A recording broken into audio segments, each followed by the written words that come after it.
Actually, our first conversation, I said, I would never run. I can't do 13 miles. And she said, oh, you can if you train. And I work at a shoe store. You should go.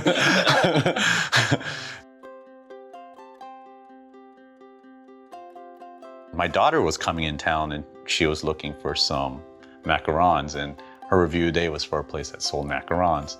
And I made comment on there like, hey, congratulations on your review today. And next thing you know, we were Yelp friends. You know, we had a couple bookmarks. We're called bookmarks in the Yelp. These are just locations that you want to eventually go to. We were comparing bookmarks, and we both had a few restaurants we both haven't gone to. And we're saying, hey, let's go meet there one day. And we became friends because, you know, you share a common interest of food, or you would meet people who like the same things that you do. We'd go to events or we'd see other Yelpers, and people would start asking us, why don't you guys start dating?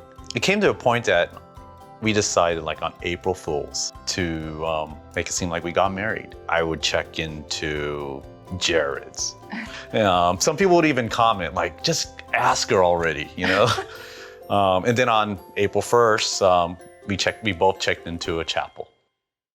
One of my close friends was asking me by then, it's like, why aren't you looking at Mel as a boyfriend? Or why aren't you considering him my husband or you know, we're both single parents. And it's like, I think we were both at the same point in our lives where we're like, dating sucks. But then Mother's Day rolled around, he gave me a card and he said, I want every day to be Mother's Day for you because you deserve it. And I was like, oh my God. You know, and I was like, at that point, I was like, why am I not looking at him that way? And that was really what turned it around for me.